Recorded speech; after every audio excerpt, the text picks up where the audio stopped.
very excited to preach this week because I had a really good idea that I wanted to speak on for a while.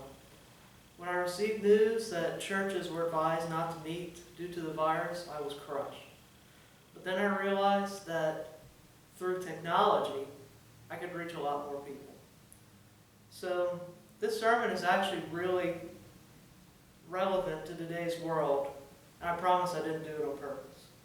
All I can say is God works in really mysterious ways. So to start, I want to tell you a story in the Bible about a man named Job. And if you know anything about this story, you're probably saying, Tristan, whoa, don't do that. It's not a good story. But I got your attention, didn't I? So, Job was a man who was very, very prosperous. He had a really good life. He loved God. In the Bible, it says he has a lot of children, a lot of livestock, a lot of land. And Satan, the devil, picks up on this and he's like, this guy, I think he only likes you so much, God, because he has such a great life. And God's like, I don't know. Maybe he does. And he actually lets Satan take everything away from Job.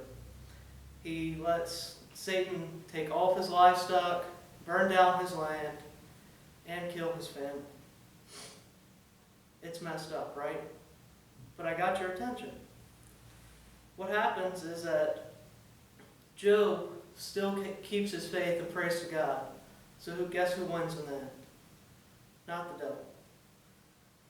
This story reminds me of another story that I came across recently about a town or a village that was very, very poor, and they were starving because of an oppressive government. Although everyone in the town was starving, their lives were filled with laughter and joy. And when one of the villagers was asked, how could they be so happy amidst their starvation, the villager replied, crying will not cure our poverty, so why not laugh? Today's theme is simple. Smile. And I just realized I don't think I smiled the whole time. And that was my goal, to smile through the whole thing. But it's kind of hard when you tell the story of Job. When life cuts so deep, try to remember it can always be fixed with a smile. Or you can just make it better with a smile, please. So, next, I'm going to talk about the life-cutting deep part, because I like to start with the bad news, and then we'll go to the good news. So I'm not saying that it's bad to be emotional, it's bad to be sad or angry. It's always best to use your emotions and not keep them in. But smiling can help you get through some tough situations. So let's talk a little bit about depression. I do not claim to be an expert on this, but there is a theory that depression is much more prevalent today because life is so much easier compared to the life of our parents or grandparents, and on and on and on.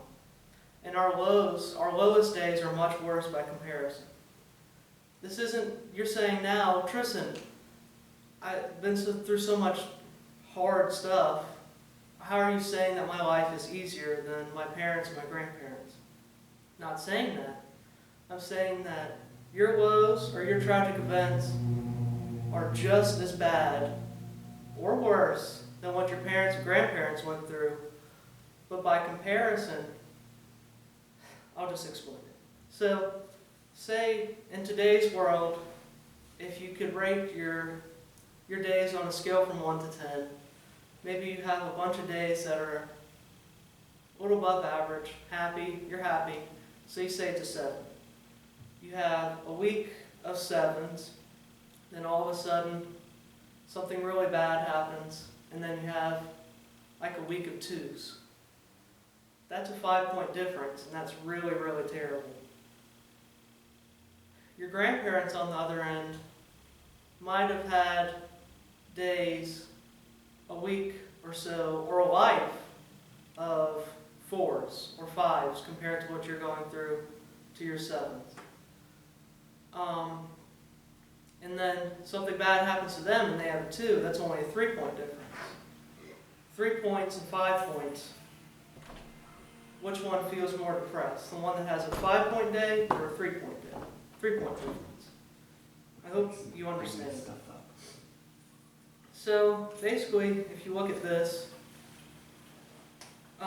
there's some more philosophy to it. Like if you have a bunch of 2 days and then you have a 4-day, I bet that 4-day feels a lot better than when you have a bunch of 7 days and then you have a 6th day. It's all relative. It reminds me of a quote, if you're depressed, it reminds me of a quote I heard a few days ago. An older brother named Kamina is giving life advice to his younger brother. And he says, do you know why people's eyes are on the front of their head? It's so that they can keep looking forward. If you keep looking forward, I promise, through God, you'll get through the end of this. So let's talk about smiling. So I looked up some research on smiling, on the benefits of smiling, and I found some research from the University of Western Alabama. And the good thing about this being online is that I can actually put the link so you can read this for yourselves. So, what are some benefits of smiling? Smiling releases endorphins, dopamine, and serotonin. Now, if you're not like me and you're not a medical person, I'll tell you what these are. Endorphins are natural painkillers. Dopamine causes feelings of pleasure and satisfaction, and serotonin is to help with mood and sleep regulation. Low serotonin actually might cause depression. So the more you smile, maybe the less depressed you be. Other benefits of smiling: improved relationships and production at work or school. And last, but maybe not least, is that it's contagious. If you smile, if you see somebody that's not doing so well and smile at them, the natural reaction is to smile back. So making these people smile will release all the endorphins, all the dopamine, all the serotonin, and it'll help them do better at school, it'll help them do better at their social life, and it's great. And I promise it's contagious.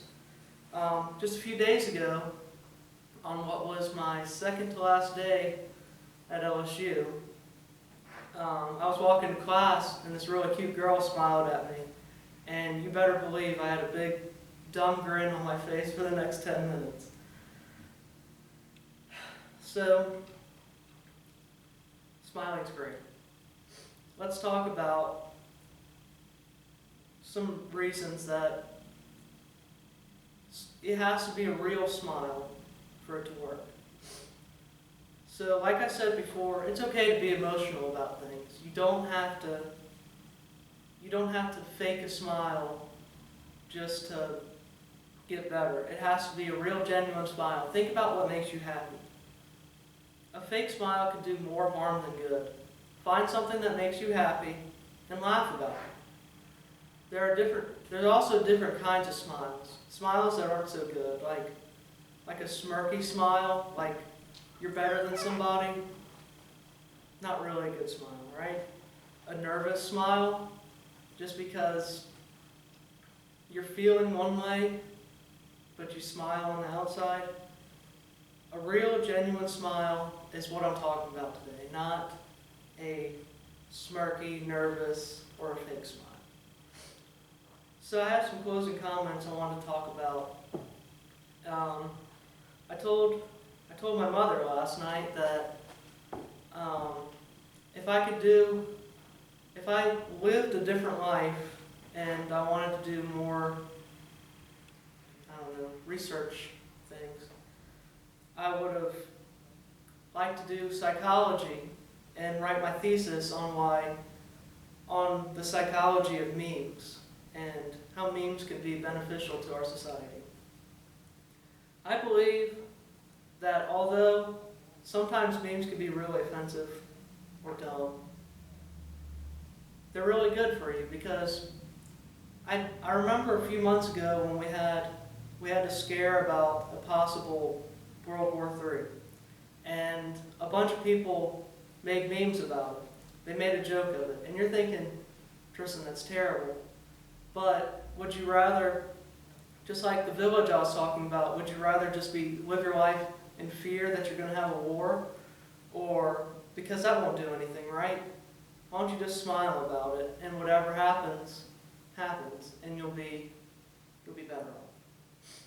So, when it seems like life won't give you a break, just remember that crying will not cure your suffering. So why not smile?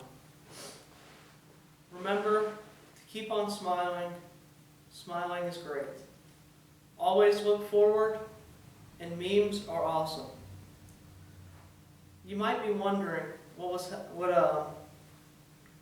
happened to Job, because I didn't end the story yet.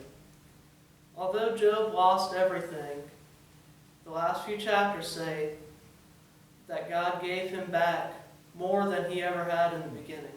He had twice as many livestock, he had much more land, he had much more children, he had much more loved ones. So although he had a bunch of struggles, and that's nothing to really laugh at, right? He still ended up, through God, with much more than he had in the beginning. So now, I was planning on showing a video to you, and if you remember anything, or if you don't remember anything, just remember this video, because it's basically the whole sermon. I could have just played it and it would have been everything, but I want to go more in depth. It is a music video about a song called Smile by the Sidewalk Prophets. And make sure you watch the whole video, because it's great. And if it doesn't make you smile, find something else that'll make you smile. I promise it will, though. And I'll link that in the comment section or the description. Thank you.